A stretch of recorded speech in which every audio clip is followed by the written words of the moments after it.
Hello, everyone, and welcome to another episode of Locked In MTG. I'm your host, Nathan Jones. This is Daniel O'Connor. And we are doing things differently. Yep. I just got back from GP Minneapolis. I didn't. So we're going to talk about that. Yep. It was interesting. I had a good time. Not as much of a fun time as I usually do at GPs, but we'll get into that. But first, we want to thank our sponsor, Enchanted Realms, for putting us up, giving us a place to record our awesome podcast. We are located in Colorado Springs. If you're ever in the area, please come down and check these guys out. There's plenty of room to play. And it's our favorite shop here in town. Probably the most competitive, I'd say. Let's just jump right into it, man. Minneapolis, I just got back last night. Went to work all day, came here. I think you did the same, right? Yep. And 2 back-to-back 10-hour days of work. Yeah. Real life adulting sucks. So GP Minneapolis report. I didn't do too good. And that's the first question. Did you make day 2? I did not make day 2. Did you make round 5? I did not make round 5. I actually lost out in round 5. So you made it. I made it to round 5, but okay. I lost out in round 5. No round 6. That is the status report. And I think I still played out my rounds just for the points, but sure. It was not that good. And do you think that was a bad pool or bad? No, my pool was awesome. I opened. I was playing. So for a little context, I was playing like Grixis mid range, little control-y. This is Core 19 Limited sealed. Yep, this is Core 19 Limited, GP Minneapolis 2018. AD. So my limited pool is Nicol Bolas and Bone Dragon as like the hefty backbone of my deck. Okay, how did you lose? A lot of mana issues, for sure. I had 4 blue sources total in the deck for the Nicol Bolas splash. I was playing primarily like a black-red, like mid-range, a little like on the heavier end, sure. But that's fine because it's sealed. It's usually a slower format. As long as you have time to set up your bomby cards and you just deploy them, you should be fine. Yeah. I had like a good amount of removal spells. The deck was super solid. I was really happy. Like, in fact, when I opened up the seal pool, I was like, man, like this is awesome. Like this is a day 2 deck for sure, right? And so I was really happy with it, but I don't know. I practiced a lot of this M19 format, and I'm already super bored with it. I'm completely like uninterested with it, to be completely honest with you. I've done a lot of drafts, quite a few seal pools since it came out, like getting in preparation for Minneapolis. And like for the first time in a long time, like I didn't have fun as I was playing Magic. Yeah, and that's I think really important to actually like learning the format is actually enjoying and being interested in the format. Yeah, that is a pretty big deal. Like it definitely changed how I played to some extent. Like when I sat down, I shook hands with my opponent and introduced myself. I didn't have this feeling of like, all right, like let's play a game of Magic. It was like I have to play another game of Magic. Yeah. It almost like me and you were both at Grand Prix Vegas. Yeah. We played Dominaria sealed. Yes. Dominaria was highly regarded as one of the best limited formats in the modern era. Yeah. It's definitely top 5, if not higher. It's top 2 for me. Yeah. Actually. But amazing format, amazing to play. It was very enjoyable format. Yeah, it's wide open too. Yeah, so, every color combination was very viable. Oh yeah. And so when you sat down at the table, it wasn't another grinding match, or it didn't mentally feel like the grind of Magic. It felt like I get to play Magic again. Right. And honestly, coming off the back foot of Dominaria, like I think that has a big part to do with it too. Because not to say that we were spoiled with Dominaria, because that's honestly like the kind of rhetoric I heard over the weekend when it came to the format, M19. But it was like, after coming off the back foot of Dominaria, where I played an ungodly amount of limited because I enjoyed it so much. Oh yeah. This format is just, I understand why we have it. It makes sense. Like, I'm happy that they brought it back, but it just was not executed well enough. Okay, so from take a step back for a second. For people who are not into the format as deep as you are, what are the fundamental problems with the format? It's the same thing. It's the same problem that Ixalan had, in that it's overly simple. You're not rewarded for playing really good Magic. You know what I mean? The format doesn't go very deep, and even like as you draft the packs, it's very much like, this is the best card in the pack, slam it down. This is the best card in the pack, not like. Over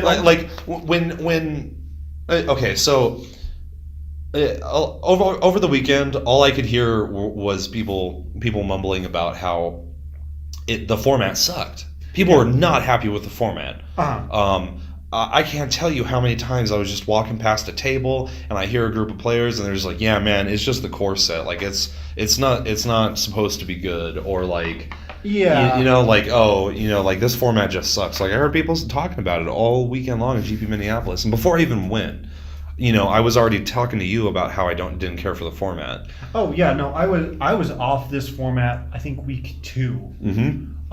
And I only played 2 weeks of the format, so my opinion on the format is a little, I would say, undereducated if anything.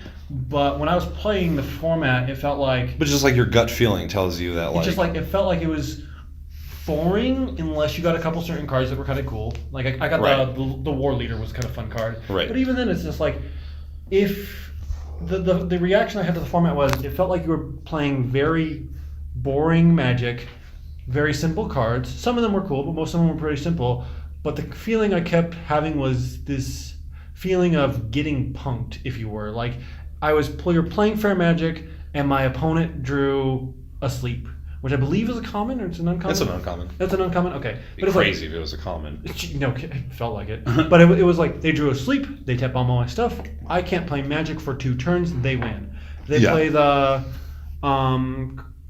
sorcery that says all my creatures have to block their one creature, and then I basically lose a good portion of my board. I take a bajillion damage, and for like a turn and a half, I'm not playing Magic because I'm just dead. Yep. Or I have no more board state. They have their entire board except for the one creature that they put the Defiant. Well, what about this, man? Think about it. Like, what about this? The kid across from me, I for the life of me cannot remember his name. If I see him at another GP, I'll go up and say hi to him. Sure. I'm just terrible at names. Oh yeah. But the kid across from me, man, he sat down and he was so happy to be at this GP. And I was there. I was like happy to be there too. I wasn't particularly as excited as I was for other ones. But I sat down. I was ready to get going for the day. And the guy across from me, man, he was so nice, so excited. And he handed me a steel pool to do a check. Mm-hmm. I opened it up, and you know what his rares were? He had an Isolate. He had an Infernal Reckoning. He had a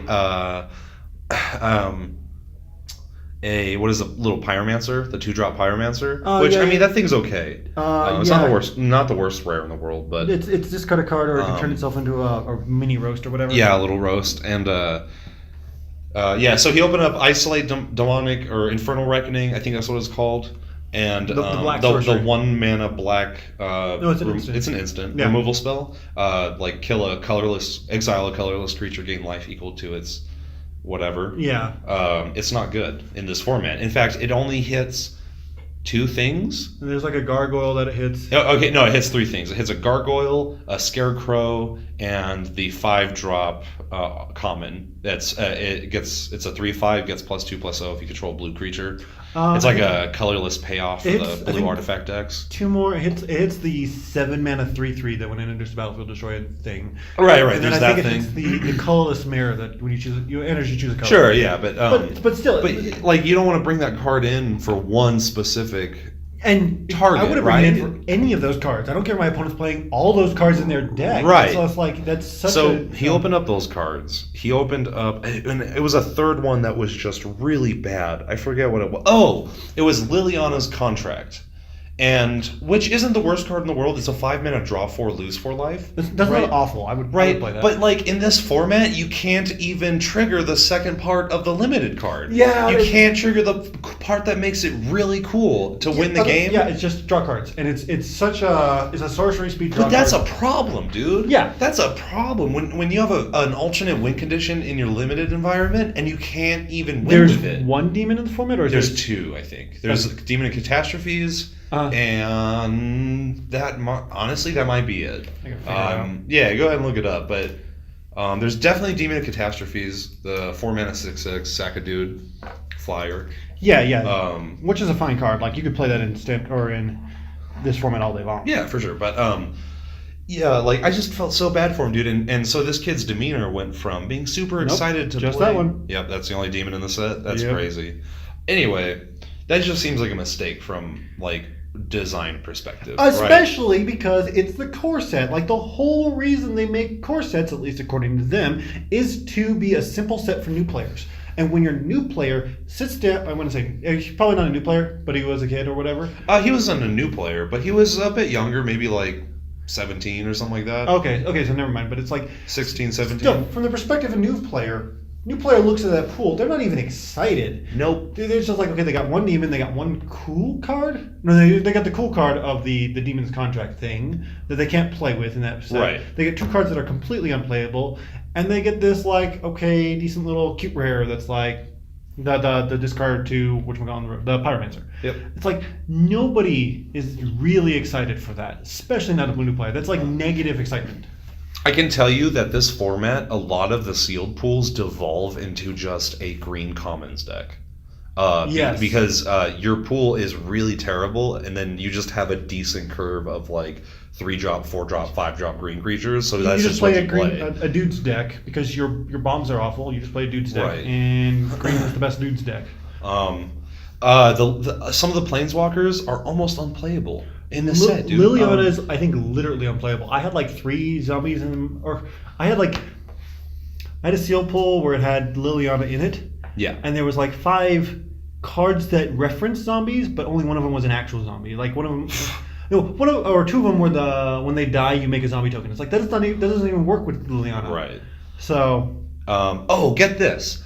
Something I didn't realize about the format until I started drafting, or I'm sorry, start building. They put Gutter Snipe in the format, but they didn't put Dragon Fodder. The Dragon Fodder they made into a creature. Yeah. And it's like I get that. I'm sure that there's some reason that they made Dragon Fodder into the Instigator or Goblin Instigator. Yeah. Yeah, I mean, it makes sense. And he's just a 1/1 Goblin that makes a 1/1 when he enters. And which is a fine card. Yeah, that's fine. It's just Dragon Fodder, but it's a creature instead of a spell. But you printed Gutter Snipe in a format with changed Goblin fodder or Dragon Fodder into a creature. Yeah. And I didn't realize that until we were building, and the guy next to me was like, "Wait a minute." He was like, "Why isn't this just Dragon Fodder?" And I kind of looked over at him. I was like, I don't know. I wasn't sure what he was getting at first. And then he shows me his pool, and he had 3 Gutter Snipe in his pool. And you know how good 3 Gutter Snipe is, man? Oh yeah. Ooh, it's a good card. And anyway, he was the guy next to me was super disappointed because his 2 Goblin Instigators should have been Dragon Fodders in the set. Which makes sense, especially because you did make you being Wizards, they did make a blue-red spells-ish deck in the format. There's a lot of blue cantrips. Is Enigma Drake in the format? It is. Enigma Drake is. You know how many times I've seen Enigma Drake? Maybe one time. Yeah, because there's no support for it. Yeah, like the blue-red deck that's spells deck is also like, okay, it does do spells, but it doesn't have the payoff spells that it needs. Right. I don't know, man. I feel like this format was a flop.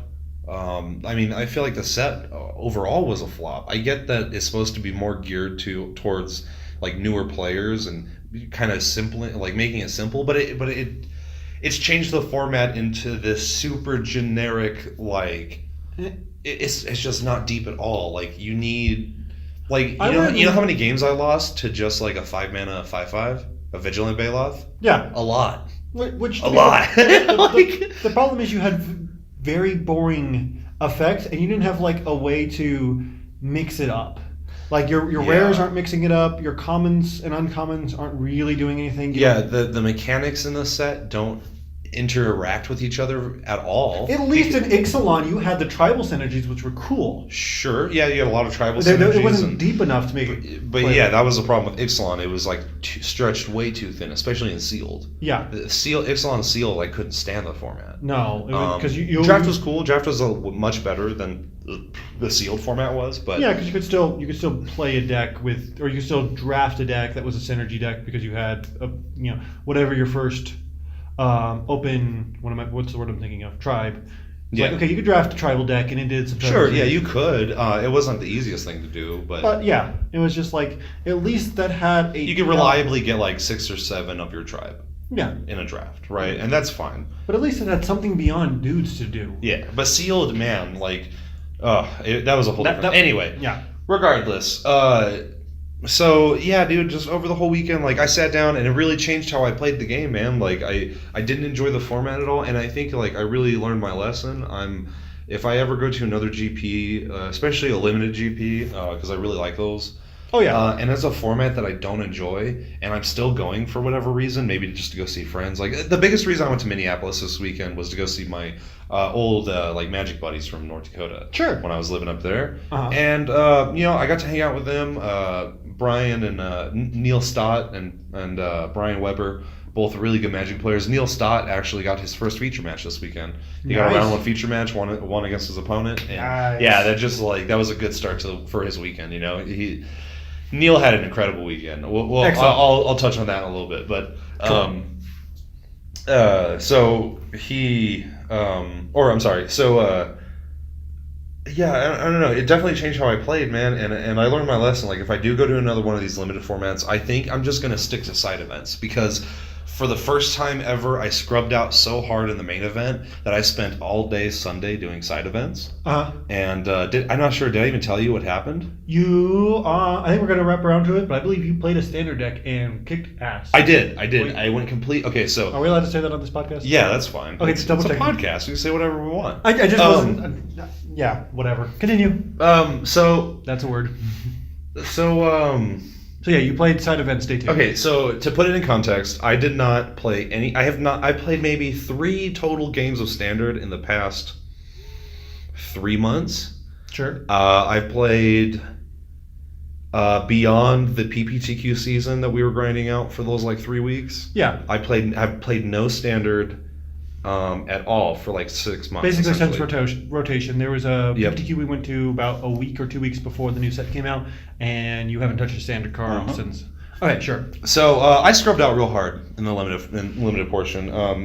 I made it to like round 5, maybe round 6. I'm not totally sure, but I played out the rest of the rounds regardless. Anyway, so Sunday. Points are points. Neil, my friend Neil, man, he's a very good Magic player. In fact, I'm pretty sure that he might be our number 3 for Denver. Sure.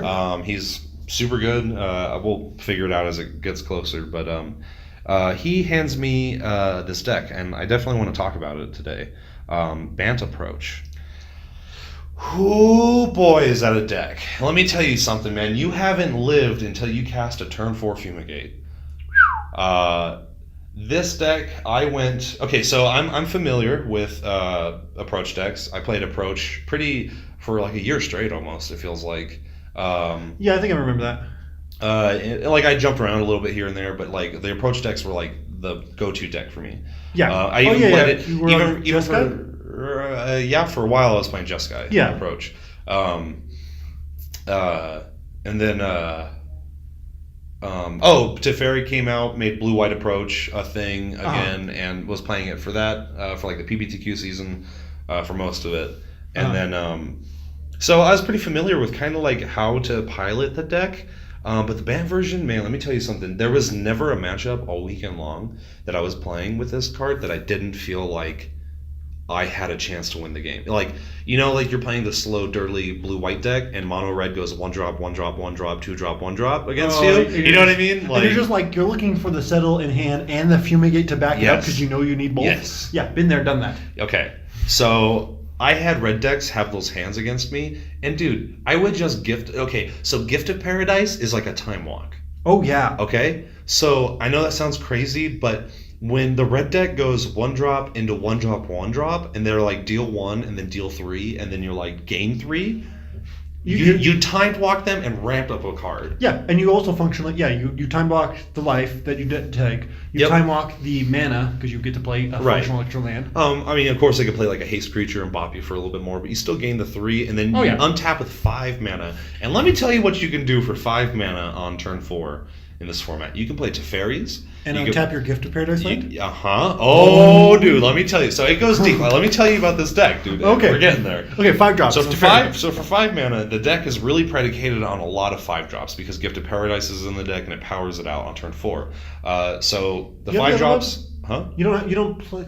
You play the 4 Gift of Paradise. Yep. Do you play any of the? There's another one that puts a count on it, dude, which is probably irrelevant. No, you don't play those. Okay, just checking. Yeah, you play no creatures in the main. Well, I wasn't sure if how desperate you are for a 3-mana ramp spell. No, not that desperate. Okay, cool. So the 5 drops are 2 Fumigate in the main, 4 Teferi, the whole package, 4 Hour Promise, which makes you go from 5 mana turn 4 to 8 mana turn 5.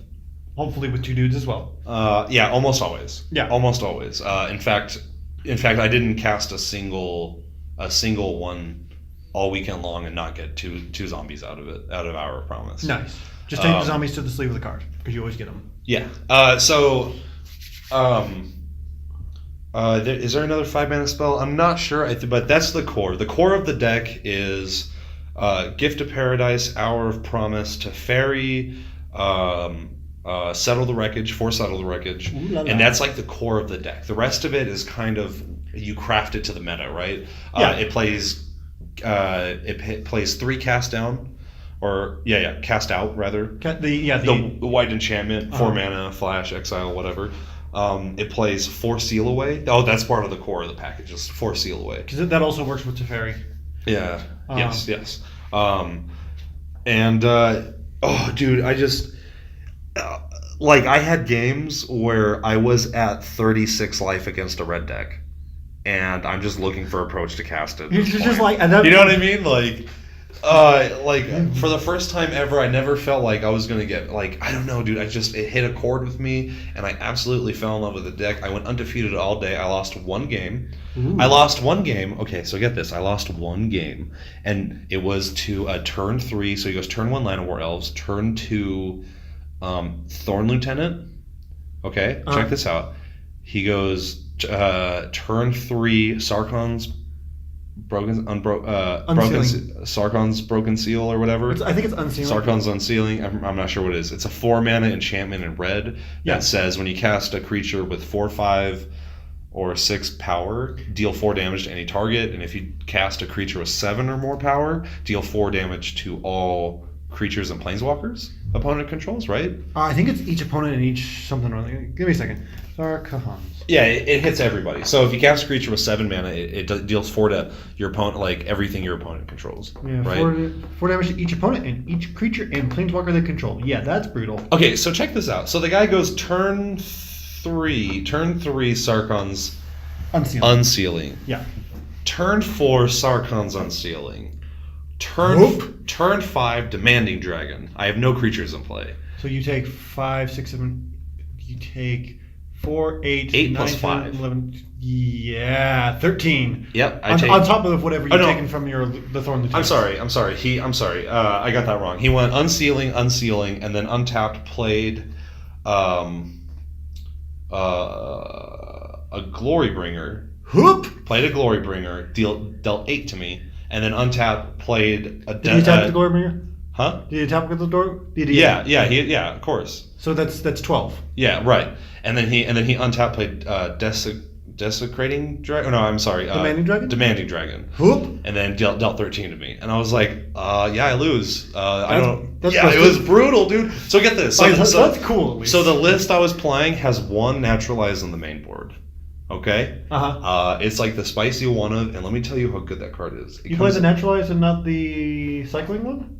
Yep. Let's play Naturalize. Okay. I feel like if you're playing one in the main board, you play the Forsake the Worldly because it cycles. No. Okay, Let's play Naturalize because you can untap with Teferi. Okay, sure. Have 2 mana up. And if they like cast out your Teferi, you have 2 mana up to like naturalize it, get your Teferi back, which was very relevant this weekend. Oh yeah. I was actually against the main board, one main board negate, one main board walking ballista. You only play one because when you find it, man, is it so good. But you want to find it. You don't want to find it early. Like you don't want to play. You want to play it when you've gotten 10 mana because you've been gifting an Hour of Promise. Yes. So the one walking ballista, I think is right, and then the one naturalize is the last like flex spot in the deck. That my buddy Neil opted in playing for. I'm very high up on that card. It comes in against a whole lot of matchups. And then if it doesn't, there's only one copy. You know what I mean? Oh yeah. It's not that bad. Yeah. Besides that one game that I lost, I went completely undefeated. I took home a mountain of prize tickets. Naturally. I got a sweet Liliana print. I got, let me think. I got so many cool things, dude. I got a sweet Liliana print. I got a foil Muldrotha for my commander deck. Tatiova, a Sylvan Library. And these were all from prize ticks? Yes, a foil Veteran Explorer. Dang. Yeah, dude, I'm telling you, I went undefeated all day. So were you playing just like on-demand standards or? Actually, I found that so I was doing side events throughout most of the day, and like you can do the on-demand ones where you go pay like $15, $20 or $10 or whatever, and you join like a 3-round event. That's not the best way to earn tickets. The best way to earn tickets is to go up, pay $5 for one of the Turbo Town events. Okay. And you can do that all day long and make 6 times as many, about 5 times as many tickets as somebody just grinding out main events. Yeah. I might be, my math might be a little wrong. It might be like 3-4 times as much, but you definitely can earn way more points if you're winning. Because you only play one game, right? Or one match. Yep. You get 40 tickets. Each player gets 10, and then 20 is the prize pool. Okay. And then some players will even play for the whole pool. Which is really cool because you can actually. You're not waiting on the other rounds. You're not waiting for stuff to fire. Right, and what's awesome... As long as there's one other player in the building who wants to play Turbo Town, you just fire. Yep, and it's cool. They have their own little section, and then they just have little signs that say waiting for opponent. You sit down. They have like the standard stables and the modern whatever. There's the commander whatever. There's just the different pods. You go sit down, put a thing in front of you, say waiting for opponent, and somebody will just come up and start playing a game with you. Sweet. It is awesome. I can't even begin to tell you how much I enjoy it because at any point in the day, I sat down. I must have, and like it was Sunday, and we slept in, and we were like out late the night before because we all did do too well. So you're all out drinking. Yeah, we went and got some drinks, hung out, checked out downtown Minneapolis. Cool. We slept in the next day, and that's what vacations are for. Right. Well, it became a vacation after day 1 was over. Yeah. So day 1 was work. So day 2 vacation. Yeah, I mean it's okay. Like I don't mind that I lost, because I really didn't enjoy the format, and even if I did make day 2, like a good friend of mine, Tommy, he made day 2 by the skin of his teeth, but he made day 2. Nice. And he went X2 into day 2, which is good. You can still pull off a good number. Anyway, he drafted, and he was just like, "No, this sucks. I don't even want to be playing Magic right now." He's like, "I'm only playing because I'm in day 2 at this point." And we're like, "Yeah, okay, that makes sense." He didn't even want to play it. He made day 2. That speaks volumes to like how uninteresting a format is. Right, and like. I know that making day 2 isn't like the greatest achievement ever. A lot of people do it, but it's like that's kind of like the basis. Like if you like that's how you know that you're at least a competent Magic player. I mean, obviously sometimes things go wrong. Even pro players scrub out day 1 sometimes. It happens, dude. It's like the day 2 trophy is like the I did the thing. Right, like I came here and I played some good Magic, and like at least I'm in day 2, at the very least. Yeah. Anyway. So even he made day 2. He was not very excited about playing the format. But beyond that, like, dude, I had a blast. I hung out, saw a bunch of old friends. I got to hang out, play this new standard deck that I wasn't aware of. Unfortunately, it rotates in like a month and a half or something like that. Yeah, or 2 months. You lose approach. You lose. Yeah, you lose the whole deck. You lose the whole deck. And it sucks because I finally found a deck that I want to play in standard and is about to rotate. And I just but you saw me buying the Carnage Tyrants. You're gonna get it anyway. Yeah, I'm gonna buy that deck anyway, dude. I'll come play standard finally. Yeah, you know what I mean? Just 2 months, grind it out. Yeah. Have some fun. Anyway, so. Yeah, that's the GP Minneapolis recap. I met a whole bunch of really cool people. lot of awesome judges doing really awesome work. The people running the event were great. Like it was such a really good experience. Excellent. Let me tell you this. Ooh. There was a surprisingly amount of lack of pro players there.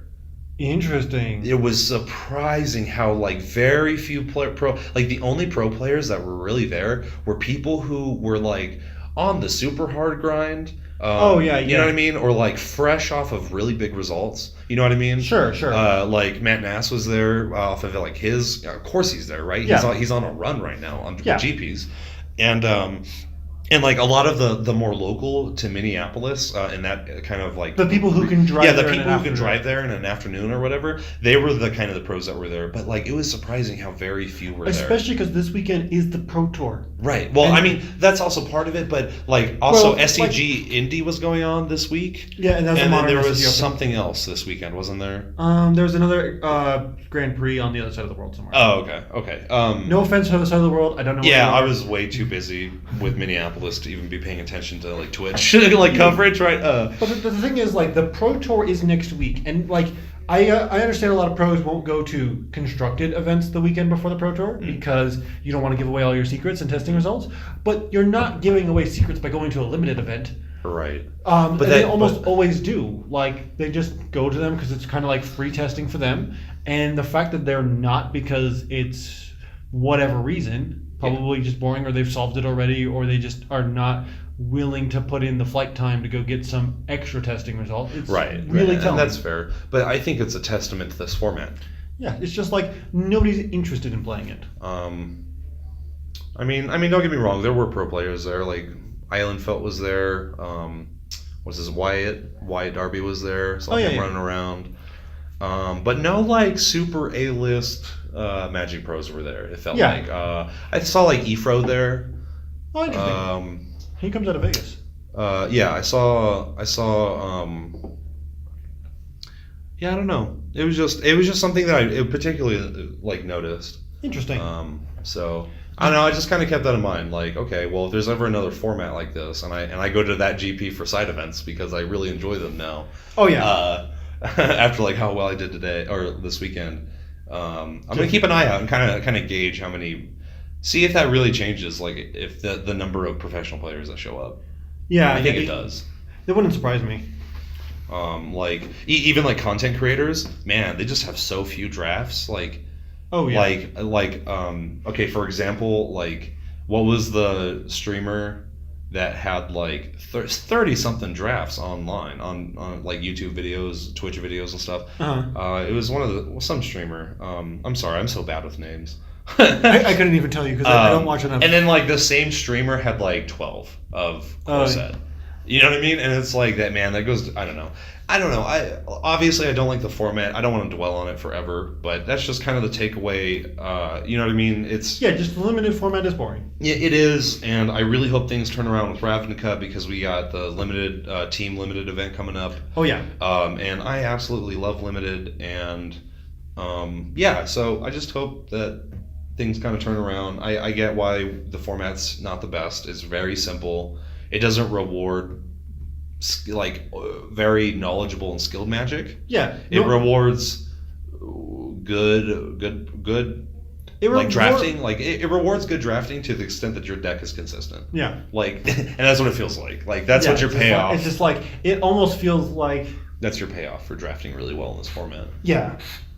So, beyond that, I don't know. How was your weekend? Pretty boring. I've been playing Standard all week. I've been playing on mostly Arena because I've actually really enjoyed playing Arena minus the interface. Yeah, the interface needs some work. But that's a subject for a different day. Yeah. We'll dive deep into it. I have really only two complaints about the interface. Yeah. One is I almost want it to be dumbed down a little bit. I want a low. It's almost too flashy. Yeah. I just I want to play the game. I want to be able to go Scarab God go, not Scarab God blah. Yeah, is there an option to turn that off? Not that I found. Okay, that's the other, a lot. And that's more just I just want to play Magic. I understand that that's the reason they're making Arena is to be cool. Is to be cool. Yeah, well, it's that's a good way to put it, Dan. Be cool. It really is a very impressive looking game. Yeah, like, it is. It is. I will agree. I want to just play Magic, but that's kind of more my niche pick about it. My really main problem with it, and this comes from me being a judge and me wanting clear information, is the way the cards are tapped. If you look at the interface, the cards are turned 10 degrees on the interface to show that they're tapped.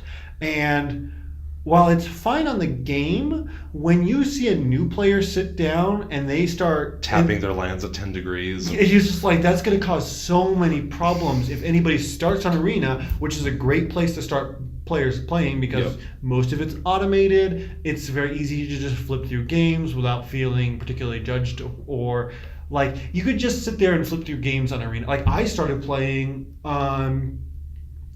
Duels of the Planeswalkers 2015. Okay. Like the weekend after my friends got me into Magic, I just sat there and beat the game over the course of 2 weeks, and I learned a lot about just playing the games and going through the motions. That's crazy that's how you learned. Yeah, I just... Wow, that's really interesting. Yeah, I learned just the basics of how to play. Yeah, but I mean, that means it worked. Yeah, it works. I think Duels of the Planeswalker and now Arena is actually a really, really good tool for getting players from I barely know cards to I have a competent idea of how turns work, how you cast cards, and this is my dragon deck. You're like it turns the player into my first deck was a Life Gain deck with Soul Sisters and Soul's Attendant and the that sounds good. The 7-mana thing that says at the begining of each player's upkeep you gain 3 life. It's like Celestial Elemental something or other. Like that was my first deck, and I thought I had a blast with it.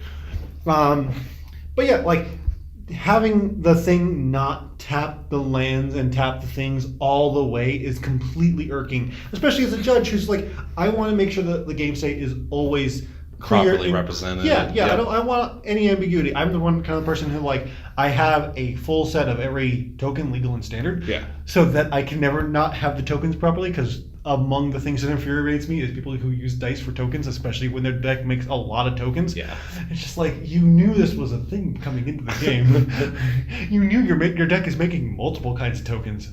Anyhow, where was I? Oh yeah, so the deck I've been playing on Arena all weekend, and the deck that I've of the events that I've played, I've gone X1 in every event, is Blue-Black Summonings. Okay. And it's mostly just because I wanted to play a deck that was good against the kind of major archetypes of the thing without being the major decks. Okay. So it's fine against green because you have enough removal to interact with them. And the key thing about the deck is summoning tokens are colorless. They can block Vine-Mare, which is a big problem for control decks. Wow.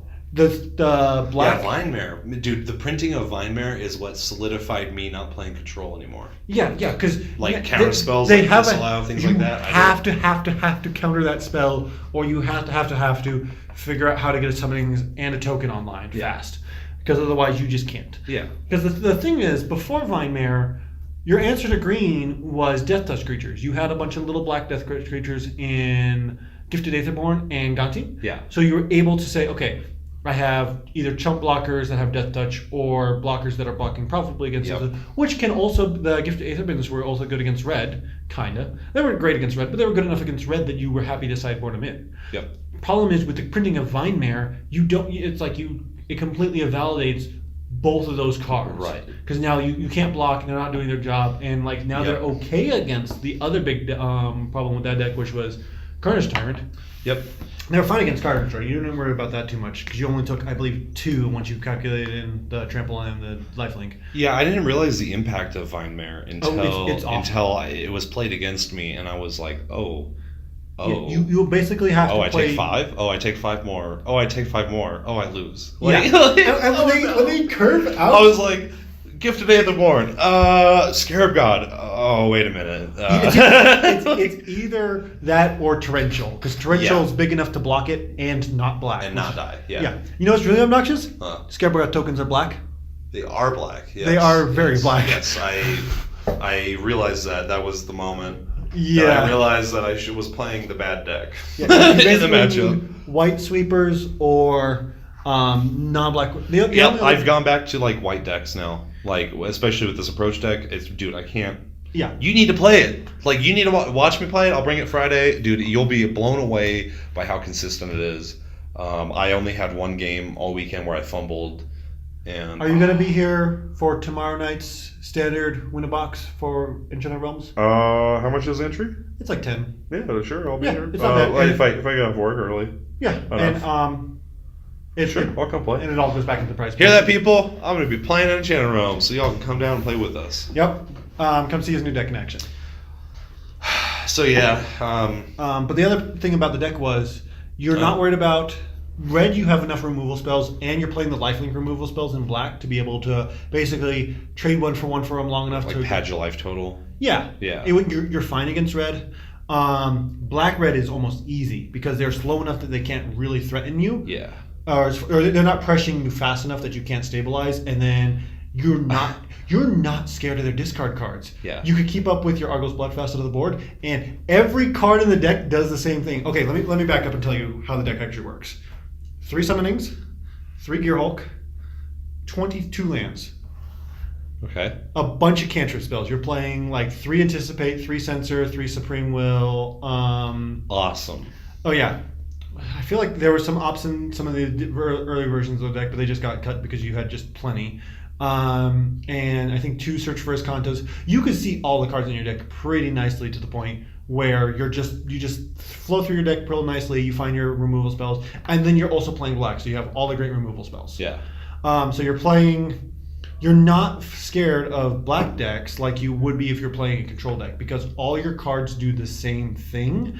And most of them just draw cards. So if they ever duress you, they just look at their cards in the hand. It's like, okay, I can take the one card that's kind of relevant here, but you have 2 more draw spells in your hand, and 2 of your removal spells overlap, and it was just a joke watching people try to Doomfall and duress me. I'm just like, I don't even care. That's what approach feels like. It doesn't matter what they do. That's what you feel like. You're just like, oh, okay.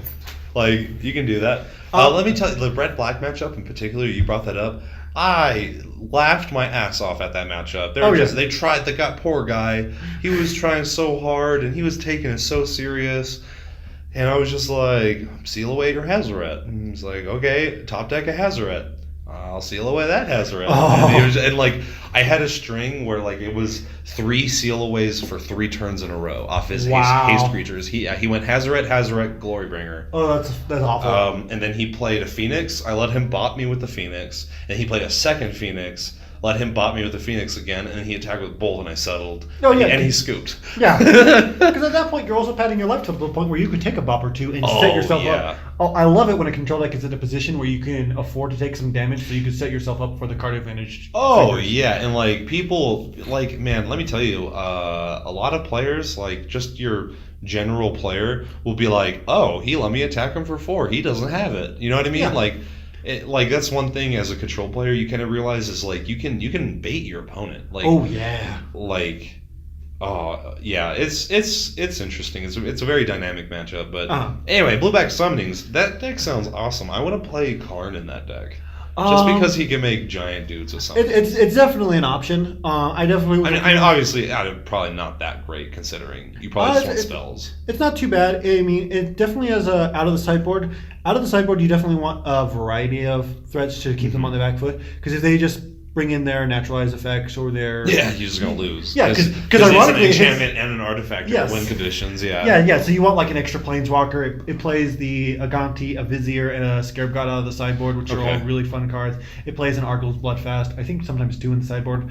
The current list I have now, I got to make room for some Bantu's Last Reckoning out of the sideboard because the green match is really the only one that's problematic. If you don't keep up with them, you just die. You get run over. And I think Bantu's I think Bantu's is the only good sweeper that's going to fit the bill. But I think we should get a new black sweeper with Ravnica for standard. Almost definitely. Because we haven't had one for a while. We got like Henny's Expertise. That saw almost 0 play. Henny's is rotating. Bantu's Last Reckoning is rotating. Yep. I think the only one we're keeping is... Do we even have one that we're keeping? I think not that I'm familiar with. We got the Ixalan one, the 3 mana Golden Demise. Okay, so we got Golden Demise and Plague Mare. And sure, Plague Mare counts, I guess. I mean, it's kind of laughable that Plague Mare counts as our black sweeper, but yeah. But yeah, then out of the board, like your control match, you don't care about either because you have 22 lands in your deck. You know how many spells more you draw than they do? And then you just I know. Oh yeah, and then, like, your main board is easy. You just draw more cards than them. Yeah. You're able to see all your relevant cards in the matchup before they can. And then, like, as long as you can resolve summonings and back it up, you just win. They can't, like, they try to pick a fight over anything, and your board just becomes monstrous. And now they're just like, okay, now I can't deal with your summoning. Right, like they get punished for trying to pick a fight. Yeah, like, I can't tell you how many times where it's just like draw go with the summonings out because they don't want to play anything, and as soon as they do, and that's the thing is, like, eventually they do have to fire off and start doing something, and then that's when they get punished. And even if they do win, like, a counter fight, yeah, you get a bunch of dudes out of the deal. Yeah, like because the thing is, even if they do nothing, I have a bajillion cantrips. I will start firing those things off just for the dudes. Yeah, and then just like, okay, I have a 1/1 from my opt, or I have a 2/2 from my anticipate. This deck does sound sweet. I feel like it's missing. It doesn't play Vraska's Contempt. It does. It has 3 in the main and 1 extra in the side, just in case. Or it could fluctuate depending on where I'm looking at. But I kind of just started with 3 in the main because of the low mana count, and then just bring in the 4th. Okay, that's fair.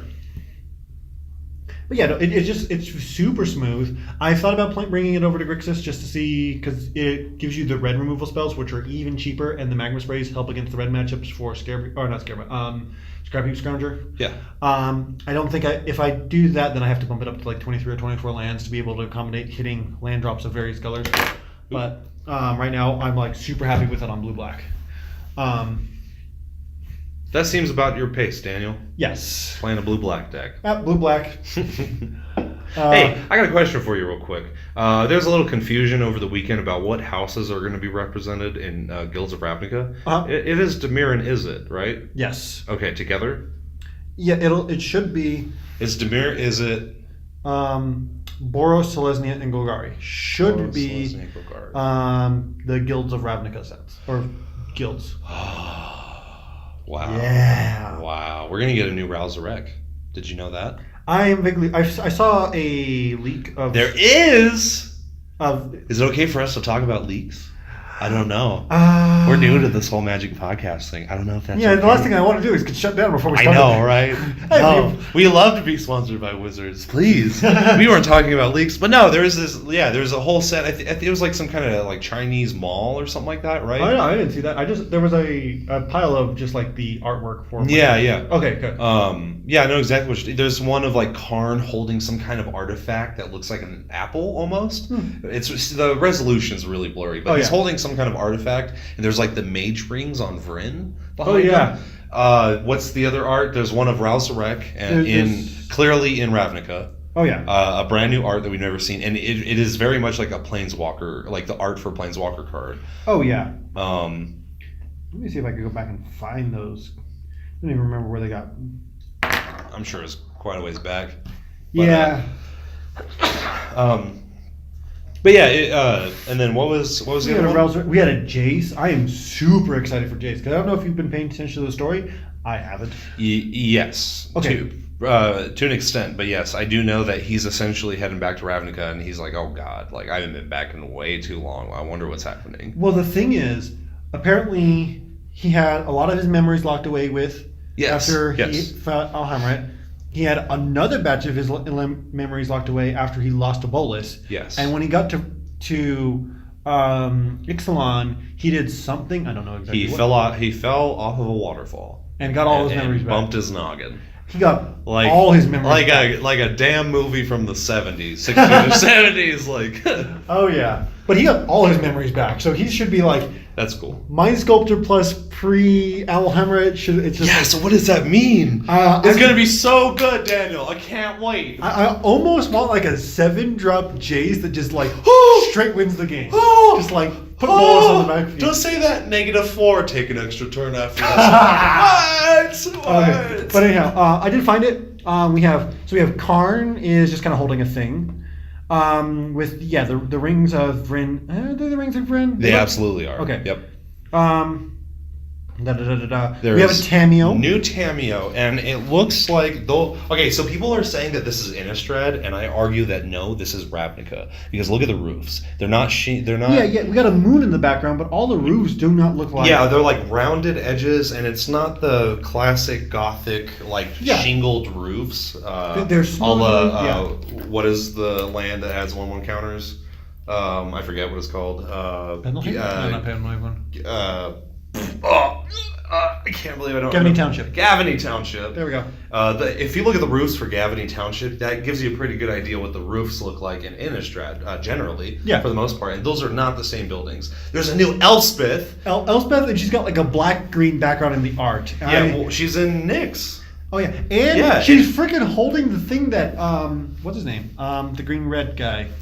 Xenagos. She's holding Xenagos' stick. Xenagos' stave. There we go. And she has a new golden mask. This is and golden masks were Erebos' thing. Yeah, like whenever somebody died in his realm or whatever, or was like in his realm, they had a golden mask. Yeah. Like all the undead were represented with golden masks. Yeah, and you can see that along a lot of the. We got a new Jace. Look at this Jace though, dude. He's in his. It looks like he's in his sanctum. Okay. Yeah. I've seen a higher resolution of this photo, and it looks like he's in his sanctum. Yeah, you see the glass window behind it. Yep. You see him. Hood on. Yep, there's like a table behind him. Like it looks exactly like the art from Jace's Sanctum. Yeah. There is art for a new Saheeli, but that Saheeli art was used for the Commander set. Yes. There's art for a new Ajani, which is particularly interesting considering we just got an Ajani print in. Yeah, I don't think that this is a Planeswalker card. Just because the way that the art is... It doesn't look like big and bold. Yeah, He's got like this kind of relaxed stance to it. Yeah, he has a very relaxed stance, and the art isn't centered on him like most Planeswalker art is. Makes sense. There's something off to the side that you can't really see. Yeah.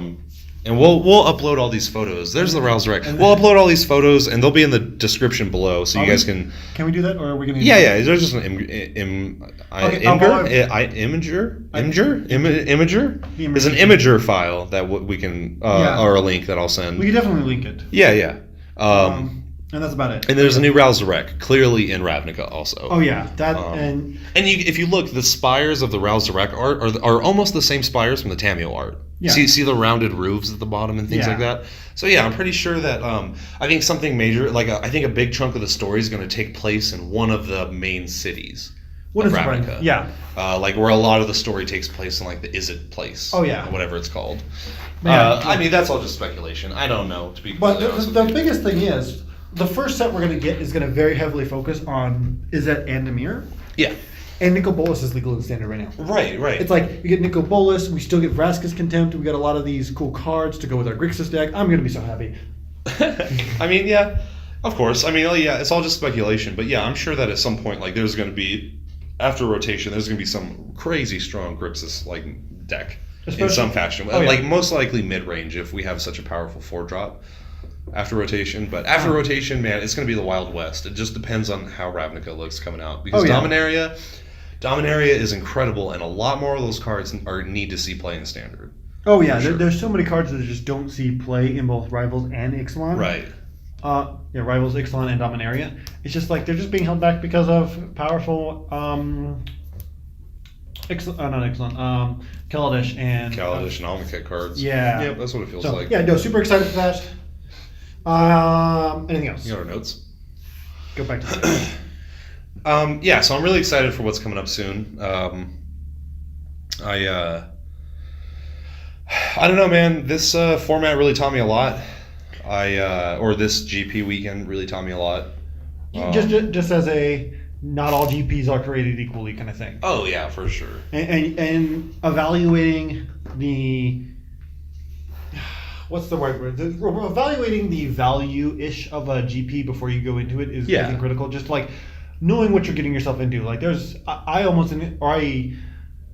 When you had talked to me about the GP beforehand, before I even started playing Core 19, I'm just like, yeah, but it's a limited GP, and it's not Vegas. So, and then when I started playing Core 19, I'm just like, it's not even worth it to me. Because I didn't have friends to go to in Minneapolis, and you did, and that was something that definitely tipped you over the edge of, this is worth it to go to hang out with my friends. That's very true. That's a main motivating reason I went. Oh, yeah. Because I went out by myself. Nobody from our area really went. Yeah, there were no Colorado people in there. I think one person from our shop went, but I'm not too familiar with them.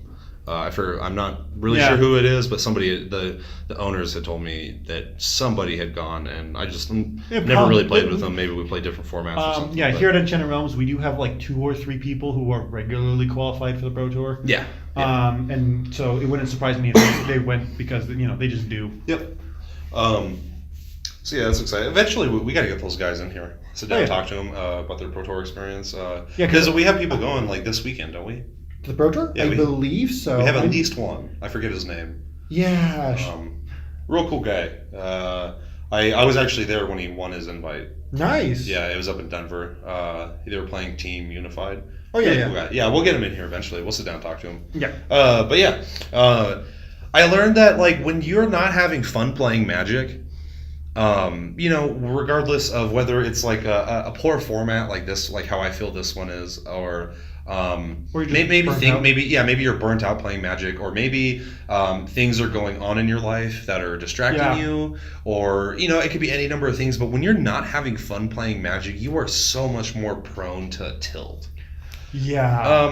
And I learned that this weekend. I don't really tilt when I play Magic, man. I mean, I get frustrated sometimes, but I'm never full on like I don't even want to play anymore. You know what I mean? Like I'll brush it off if I have a rough game. I'll brush it off, be like, that sucked, and I'll jump back into it. But I was not enjoying myself, and I kind of tilted real hard. It's not the outward tilt of slamming the cards on and grumping or whatever. No, it's not the like inward that. tilt where you're just like sitting between rounds and just like. I don't even really want to walk back in to go play the next match. You know what I mean? Like that's how I felt. And I don't know, like, and let me tell you, when I played Sunday, and obviously it has to do with playing really well. It was like a combination of playing really well and playing this cool new deck that I wasn't familiar with. Winning helps. It helps. And like really liking that deck in particular. Oh yeah. When you play a deck that is comfortable, this is something that I'm going to definitely want to talk about at some point. But finding a deck that is your style of deck, I think, is incredibly important. Like that is a subject that people don't really talk about in Magic. There's the best deck holistically, but oftentimes there's your best deck, which is a lot better. But that's like a full show. Right. But yeah, finding that you were talking about Sunday playing Bant and being comfortable with it. Yeah, I was really comfortable with it. I was super happy with the deck, and man, my whole demeanor changed. Yeah. I never once, even the game that I lost, I wasn't tilting out.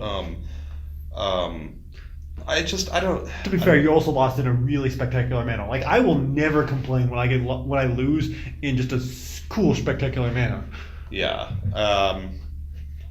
Oh, you talking about the Sarkhan seal? Yeah. You're just like, you know what? Yeah. Okay. To be fair, that was like that when I lose to the red deck again and again, I'm slightly more likely to tilt off. But when they storm, I was just using the term like just they did something cool. Like when they commandered me in he commanded me. Yeah, when he commanded me in constructed 60 card deck, I'm just like, you know what? Not even mad, bro. Oh, that's like, oh my god, he commanded me. Oh, that's just gonna be a new verb now. Oh man, I got commanded so hard. That's hilarious. But yeah, just like the whole demeanor, dude. The entire day went better for me. Yeah. And like I'm usually very relaxed. I don't tilt very often, but I did. I do feel like I tilted a little bit. Like I didn't even want to go play Magic. I got back to the hotel, and we had a couple friends there, and they wanted to play Commander, and I was like, I don't even want to play. I don't even want to play fun casual Magic at this point, because that's how bad the experience was that day. You're just like, I don't want to look at Magic cards. I will play Pokemon at this point. Yeah. Okay, I'm not stooping that low. I've been playing. I'm joking. Pokemon is an excellent game. If you play it, good kudos for you. The card game or the whatever. Game? I've been enjoying the phone game for the last 2 weeks. The phone game. Yeah.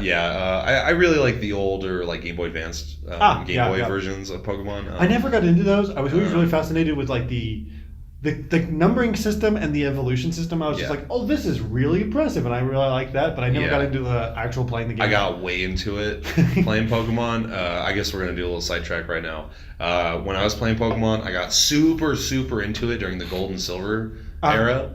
And then after that, the Game Boy Advance came out with Sapphire, Ruby, and Emerald. Mm-hmm. And I got so into that game, dude. I got into EV farming. And are you familiar with the term? No. It's the expected value of a Pokemon's attributes. Sure. And so like you breed a Pokemon over and over till you get the perfect EV values. To get that, like, I mean, you still do it to this day for professional like Pokemon. Professional Pokemon players. Yeah, absolutely. That's the thing. You absolutely do. And it completely changes the Pokemon and how it works. Oh yeah. Like you can have a Pokemon that is very like the numbers are skewed much towards like special attacks and physical defense, and that changes your playstyle. Like at that point you don't want your physical. Okay, we need to get off the subject right now. Anyway, I used to really like Pokemon, and I'm super competitive in any game I played. So of course I did that. I did that. Course. You know what I mean? I don't know. I'm really surprised that like not enjoying a format, like it really affects you. Because it feels like work at that point. Like that's one of the things you will notice if you start playing a lot of Magic and you know you want to be playing a lot of Magic to be able to get better, is there are days where it almost feels like work. You're just like, I'm going to the event because absolutely I should. It doesn't feel like work, it feels like vegetables. Yeah. That's a good it's like, it just feels like I know I should, but I'm not like excited to go, so I'm just going to do it anyways. I've definitely had PPTQ seasons that were like that, and during standard formats I didn't enjoy too much. Yeah. But I particularly just didn't despise this format. Oh yeah. And like it sucks to say, like I get that it happens. Like you can't all have Dominaria all the time. Oh yeah. Because then every set would. Oh my god. Oh yeah. Maybe we can actually. I mean, we could just keep reprinting it. Just over and over. Wow. Here we go. Dominaria is the new core set. Yeah, there we go. That's what we do. And then every couple years we go back to Dominaria. Wait a minute, hold on. This is a great idea. Why don't we just replace core sets with Dominaria theme sets? And every like 2 years we go back to Dominaria, see what's up with the story, and then there's where you get all your classic reprints. Oh yeah, because of course they're on Dominaria. Yeah. You know what I mean? Like Natural Light just lives on Dominaria. Right. Like Doomblade is just on Dominaria. There we go. Oh my god. This is $1 billion idea. Wizards of the Coast, if you'd like to hire us, you can find us. You can find us at YouTube, Gmail, Twitter, Reddit, at LockedInMTG. We got it all, man. So just hit us up. We'll figure it out with you guys. But going back to not enjoying the format, the inverse is also true. There are days where it's just like I will go into an event and I'm just like I'm just relaxed. I'm happy. I'm not here to take it competitively for whatever reason. I'm just not in a competitive mood, but I'm in an enjoyable mood. I'm just like, I'm gonna go play some Magic. Yeah. And I'll go in there and I'll kick butt because I'm in a happy mood. Specifically, I remember there was a PPTQ that was at another store here in the Springs that was within walking distance of me, that was a limited one, and it was during Rivals of Ixalan. I wasn't particularly excited to go for it. I wasn't even planning on going for it. And then the girlfriend says, go to the house, I'm bringing over the family, whatever, just go play Magic. I'm like, but I'm not really in the mood to go play. Or I was like, I'm not really excited to play the format. So she says, just go play the format. I'm like, okay, whatever. So just go play. I went and just like, whatever, it's free Magic, not even gonna complain. Yeah. I'm just like, I got nothing better to do today. I walked in there, I opened my sealed pool, I'm like, this is okay, whatever. I was not in the mood to play Magic because I was not enjoying it. I was not in a competitive, I'm taking this serious mood. I was just like, whatever, it's free Magic. It's like Beer Drinking Commander. All right. If you ever played Beer Drinking Commander, great format. I have not, but we will soon. Because sounds like it may become my new favorite format. But I wasn't like taking it seriously. I just went in and enjoyed the match. I went top 8 in a limited PPTU with no practice. Awesome. Yeah, because it was just like, I'm just happy, I'm enjoying. I know how all the cards work. I'm just gonna go play Magic. Yep. I scrubbed out in the first round of top 8, but oh well. Yep. I enjoyed the draft well enough. I drafted poorly because of the way that I wasn't taking it seriously, so I didn't mentally switch from sealed to draft. Yeah. So my deck was a great sealed deck because it was a kind of slow, grindy, rampy deck, and then I just got run over by vampires round 1. Beer Drinking Commander is great. It's not actual drinking of beer unless you want to, but it's basically the inverse of Spiky Commander, where it's like Beer Drinking Commander turns go to like turn 40 and people are generating 80, 90 mana, and it's just fun. You get to do cool stuff as opposed to Spike Commander, which is just like games last 5 minutes. Yeah. But that was the mentality of like, I'm not here to win. I'm just here to enjoy myself, and that I think weighs a lot into not tilting off, thinking about the game, because you're enjoying the game, so you're playing the game in an enjoyable manner. Okay. I kind of want to switch subjects here for a second. Sure. There's one more thing that I wanted to talk about that's kind of under this GP Minneapolis umbrella, like the things I took away from it. Sure. When you open up a nickel bolus in your limited pool, you are definitely much more skewed into playing Grixis than you probably should be. Yeah. And I think that that's something that people don't really talk about in the Magic community is like, even though you get these super bomb rares, I mean, obviously, it's Nicol Bolas, right? It's kind of like the chase card out of the set, like, of course, right? It's a chase card, but it's also like... So, if you resolve it in Limited, it's a great card. It's a 4-mana 4/4 with flying, you're already up a card, and if you flip that thing, you win the game. And it's as long as you can keep it alive, which is not hard considering it's a 4-mana 4/4 with flying, or it's a 4/4 with flying, it's not that hard to keep it alive, you just flip it and you win the game. Yeah. If you didn't already attack with it. Right, that's very true. But I think that I made a mistake in deck construction. I think that I should have played a green-black deck. I think that my green was so solid and consistent compared to some of the looser cards in Grixis that I was playing. Red did give me access to 2 shocks, which felt great. 2 shocks and a volcanic dragon. That's the one that's flying in That's Trample 6 Haste? mana, 4/4 flying haste. Yeah. I don't think And maybe something else. I do have the deck list. If people are super interested, I can just post a picture of the deck list. But yeah, I feel like I made a mistake from the moment I sat down to build my deck. After everything was said and done, and I cleared my head the next day. Later on that night, I looked over the sealed pool to just kind of like, what can I take away from this? You know what I mean? I try to be as constructive as possible. It just wasn't happening the night before because I kind of tilted a little bit. But regardless, I sat down and thought about it, and I realized sitting down that I got so excited for this mythic rare that I made a worse deck overall. And I don't know. I don't think that the power level is worth the inconsistency in Limited. I think the big takeaway is no one card wins you your pool. Absolutely. Especially in this format. Yeah. It's just like you got to make sure that your deck overall is fine. Like I always like to think of it's slightly different, but the Thoughtseize effect when you're looking at a mulligan. Yeah. Like you look at a card. What's the best card in this hand? What's the worst card in this hand? Does it get better or worse if that card is gone? And if your hand is so bad that you can't deal with any one card, then you probably should be mulliganing it because your hand is already that bad. Right. If you're relying on any one card to kind of push you into that, then it's a good sign that you should be mulliganing. If you're relying on any one card in your seal pool to carry your match, then you probably should be not looking at that seal pool. Well, I had I'm sorry, it wasn't Volcanic Dragon. It was Siegebreaker Giant. That's the one. It was Siegebreaker Giant. The 6/3 trample. You could pay 4. Target creature can't block this turn. Yeah. That was the other red big creature that I got out of the red splash, or not even a splash. I was pretty dedicated to red at that point. Mm-hmm. Yeah, and I don't think that's ever happened for me, honestly.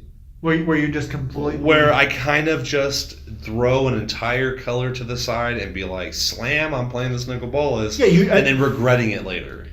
I think I can't recall a time when I'm sure I've done it before. Where I'm just like, I'm pretty sure I've done it a lot more in draft. Where I'm just like, oh, look at this first two picks, and just gone all the way in, and just seeing like 4th, 5th, and 6th pick, just these wide open colors, and still picking the bad cards in my colors that are I've definitely gotten past that. I feel like in Limited, I've gotten so much practice in the past couple of years now that I'm able to spot open colors sometimes as early as like pick 3, pick 4. You know what I mean? Because you're just like, whoa, how did that make it? You know? If it made it past the first 3 drafters, then those 3 drafters, which are the more important ones, aren't playing your colors. Yeah, It doesn't matter if the person on the other side of the table is playing it, as long as those 2 players, 3 drafters aren't playing it. So yeah, that was my takeaway from GP Minneapolis is like, I felt like, man, like I felt on top of the world. I had a Nicol Bolas, you know what I mean? You had a Nicol Bolas and a Bone Dragon. And a Bone Dragon, yeah. And another dragon? No, the Siegebreaker. A Siegebreaker Giant. How can you lose? Right, that's how I felt. And then overall, I should have been playing the other deck, and I guess it's just like that is my takeaway. Is like, don't, just because you get some crazy like 3-color mythic rare, that doesn't mean that you should be playing it necessarily. Yeah. I mean, obviously you want to. I wanted to play You Nicol want to Bolas. consider- Nicol Bolas is one of my favorite characters in Magic history. Oh, yeah. Okay. I just love the character. He's like a snobby, like snarky dragon. Is way too smarter than everybody else. He's like, I just love the character, right? Yeah, no, like my favorite Disney character is Hades. Sure. Okay. Yeah. That's 'Cause exactly Hades how I knows imagine. he's the bad guy. Yeah. He rules That's that how bad I guy. imagine Nicol Bolas. Yeah. He's very much like a Disney Hades type Yeah, character, where he's almost like twirling his mustache. Oh, you know yeah. what I mean? Where everywhere he goes, like he leaves giant horns everywhere because he's like, I am the greatest. I love the character. Oh, yeah. So as soon as I saw it, I got so excited. It's just like, this is my lucky day. Right. Like, oh man, this is how Stars are aligned. And I guess it's super important to not discount the other colors. While they may not be as splashy or as flavorful or as fun looking Oh, yeah. as the other cards, they together as a package are better than your cool Nicol Bolas. Because they And do that their is job. super important to take into account, because I did not this weekend. And honestly, I sat down with this attitude of like, I don't enjoy this format. I'm not expecting good results. Like, I sat down with that mentality, and you can't do that. Oh, yeah. And I learned it this weekend. This is the first time I've ever sat down at a GP and been like, I'm not excited to play Magic. Like I said, Yeah. This is the first time this has And ever this really was happened. before round and one. I've learned a lot from this experience, dude. It's like, I should have been playing side events. Like if I dislike the format that much at that time, I should not be playing that format because it affects how you. I mean, obviously, Or you need to go into it with the mentality of, I'm going to go start with the main event. And I'm going to plan for side events starting at 2:00 in the afternoon, unless Sure. something goes otherwise. It's just like, Sure. I'm not expecting to go well, but if I get a nice pool, I'm doing fine, and you relax yourself and say it doesn't super matter because it's not great or whatever. Yeah. You just like, it's not so important that you have to beat yourself up over every little thing. Right. So if you're gonna beat yourself up over the format being bad, you should probably not be playing it. But so you have to step back and say, it's not that important that I have to win. Yeah. And you just relax. Yeah, that's definitely part of it too. But yeah, I guess if anything, that's what I took away is like, don't have blinders put on you because of something really flashy and cool in your seal pool. Oh yeah. Don't put blinders on, and then make sure that you are enjoying yourself. When I went to GP Vegas, I had an opportunity to sit down with William Huey Jensen. Ooh, la, la. For about half an hour. I got to talk to the guy, and it wasn't like rushed or anything. It was super laid back. I got to really talk to the guy, and during that conversation, he told me, I asked him, "What do you do? Like, what's your advice for a Magic player just now trying to like make a name for himself? That is hungry for it and wants good results and is just really starting to grind and stuff like that." And he was like, "Man, do it because you love it. Don't do it for any other reason." And this weekend, I did not love it. No. And I think and that shows. And like I took that advice to heart, right? I really did when he told me that, and like he was so sincere when he told me, and the way he told me, you could tell that he loves the game, right? Yeah. And that's why he does it first, is because he loves the game and he loves the community he's around. I'm sure, Yeah. And it was very genuine from him, and I really took it to heart. I guess I didn't take it to heart enough, though, and I had to really experience it for myself because because there's one thing to say it and then there's one thing to know it. Right, and so I showed up and I did not love the game this weekend, and man, it really affected me. And it part of it I'm on the fence right now because part of me is super bummed out that I did poorly this weekend. Because I feel like I'm a pretty competent Magic player. I feel like I put up really good results most of the time. I put up really good results, right? And I did not, and it was kind of a big bummer. And so a part of me is really bummed out about the weekend, but another part of me is like almost relieved that I got to experience such a bad weekend because now I learned from it. And I guess that's the biggest part of this whole weekend is like, even when you do bad, you can still learn so much. And in fact, doing bad, you often learn more. Yeah, because when you win, you're just like, look at me. I'm on top of the world. Yeah. I'm sure that mentality comes into play sometimes. Even for me, when I'm on a hot streak, and sometimes at GPs, man, you got to run hot at a GP. Like if you want to win, like that's part of it. Oh yeah. And so like that was the biggest takeaway overall over the like above everything else, I guess, was like even when you do poorly, there's still something to learn from it. There's still a way for you to enjoy it, and there's still like there is still a lot of good that came from doing poorly at GP Minneapolis. And like I will always from here on out, every GP that I go to, I'll have that experience, I'll have that knowledge, and man, that'll add up. Like maybe me losing a GP Minneapolis will put me in the proper mindset to win Denver. Oh yeah. Or you know what I mean, like at least I'm growing as a player. Yeah, and that's the most important part of it. Another tool in your arsenal, or another brick for your foundation of how to be a great Magic player. Yes, and regardless of how I learned that lesson, like I still have that in my pocket now. As like another small piece of the puzzle that comes together for me to become a better player. Exactly. I guess that's it. You know, sometimes you don't do the best. No. And you can't let that destroy your whole world. You got to accept that sometimes you just get 3 lands and you got a 4-drop, a 5-drop, a 6-drop in your hand. And they're done that. And all of them are going to win you the game, and none of them you play 0. I played a game against a guy this weekend where game 1 I played 2 cards, and then game 3 I played 3 cards. Or game 2 I played 3 cards rather. Total. I played 5 cards total the entire match. Yeah, it was rough, man. It was rough. Oh yeah. And it wasn't my mana base wasn't inconsistent. I just I got really unlucky, It happens. To give you an example, I guess before we finish up, is like I kept a 2-lander in my hand. It was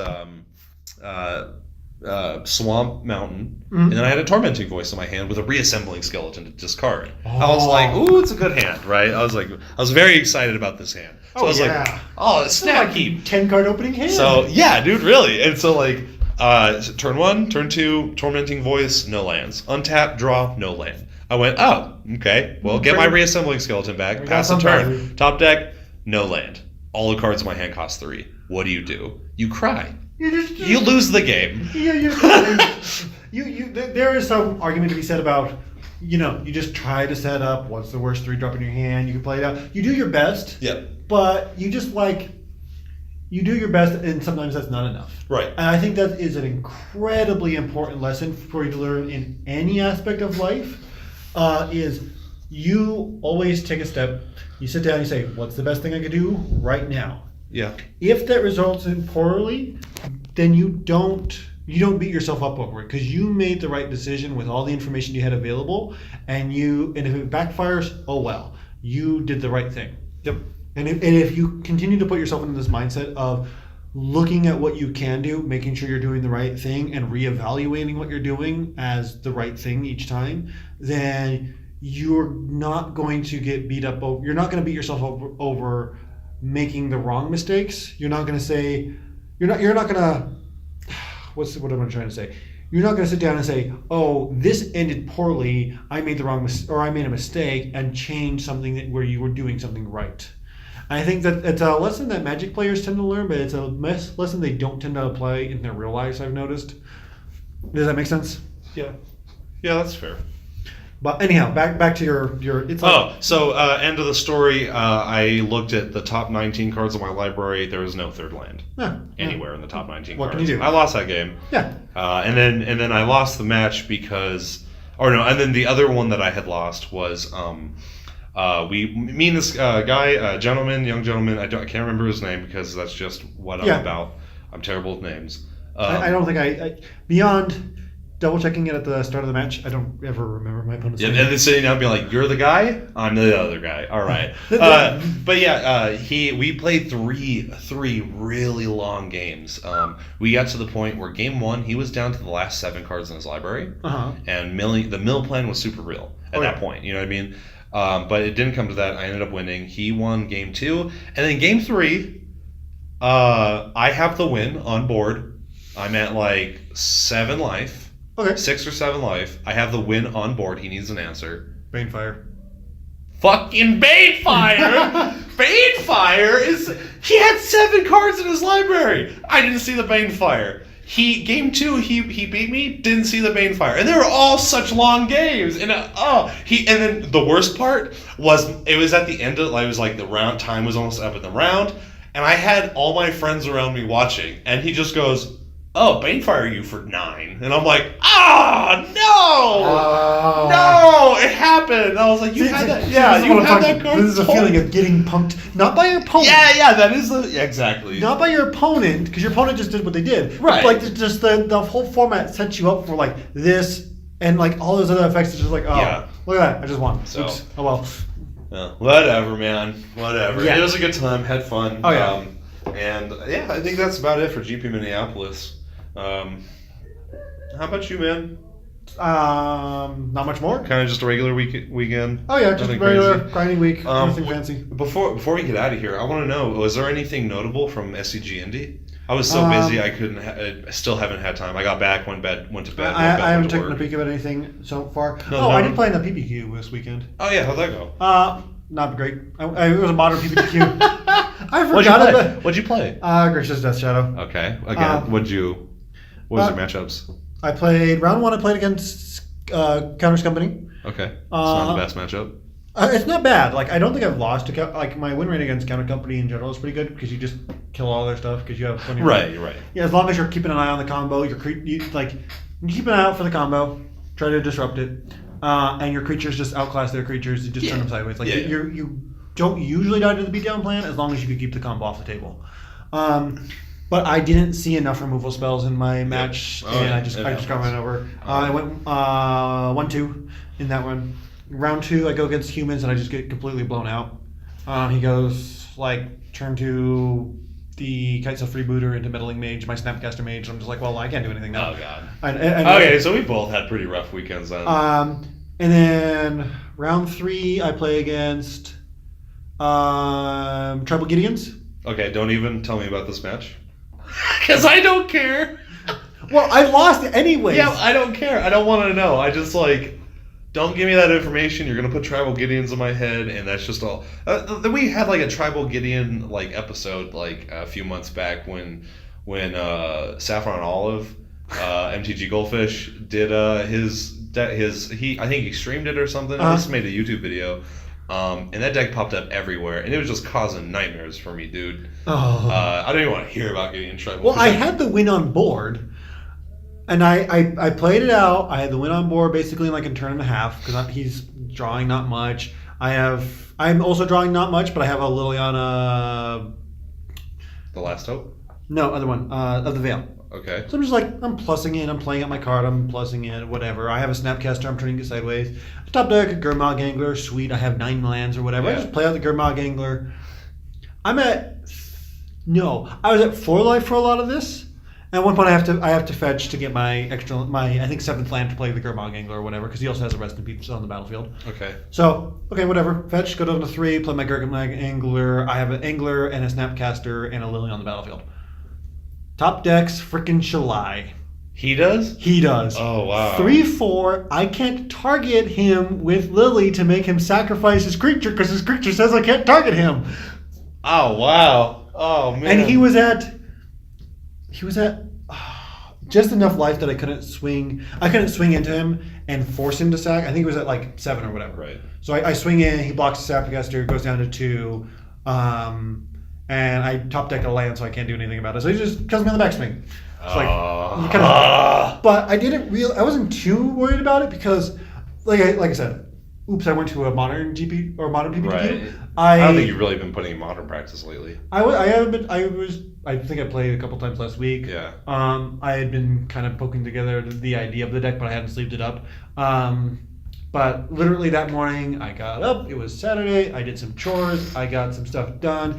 And then I was like, what time is that PPTQ? Apparently people were talking about it. I texted the shop. The shop said it was at noon. I look at the clock. It's 11 o'clock. I'm like, oh, fudge. So I go there. And I just start re-sleeving the deck. I'm like, okay, let's go have some fun this afternoon. So I didn't tilt off as much as I as much as I did. Yeah, because like I wasn't expecting much. I'm just like, Yeah. whatever, let's go have some fun playing Magic. And I got my butt kicked. And I'm like, oh well. Well, that's You know- what happens sometimes when you play Magic, I guess. Yep. Sometimes you have bad weekends. Sometimes Oh, you yeah. have really good ones, though. Oh yeah. But yeah, I think that pretty much wraps up the show today. Yep. You want to sign us up? Yeah, thank you everybody for tuning in. My name is Nathan Jones. I'm Daniel O'Connor. That's Daniel. And we are Locked in MTG. Thank you so much for listening. And thank you to our sponsor, Enchanted Realms, for letting us record in their lovely, lovely business room. Is that what this is? I don't know. It's one of the game rooms. It's one of the many. Yeah, game it's like rooms. one of the many game rooms that you could participate here in Enchanted Realms. If you guys like our content, we so urge you to add our social media pages. They are brand new. You can find YouTube and Gmail and Twitter and Reddit and like I don't know if that's like that. There's 4. You can find them all at Locked in MTG. There's I'll 4 have of them all in them. the show notes. If you we'll put a link in the description. You guys can add it. There's 4 of them right there. There's We have probably Instagram more, but if that's not enough, you go digging. And I'm sure that you can find them because they're all just going to be at Locked in MTG, one word. Do we have a You guys can MySpace? find us there. No, we don't have a MySpace, but we could. I'm not going to run it. I'm not running it. Okay, we're not going to have a MySpace. No then. MySpace. If you use MySpace, I'll tell you what. Community MySpace. If someone wants to make a Locked in MTG MySpace page, we'll make you an admin, and you can run that for us. Tell you what. Okay. But yeah, that's it for this show, folks. Thank you guys so much for tuning in and listening to us just have not the best weekend. But hey, that's kind of how it goes sometimes. It happens. You have not the best weekend. You learn more than you did.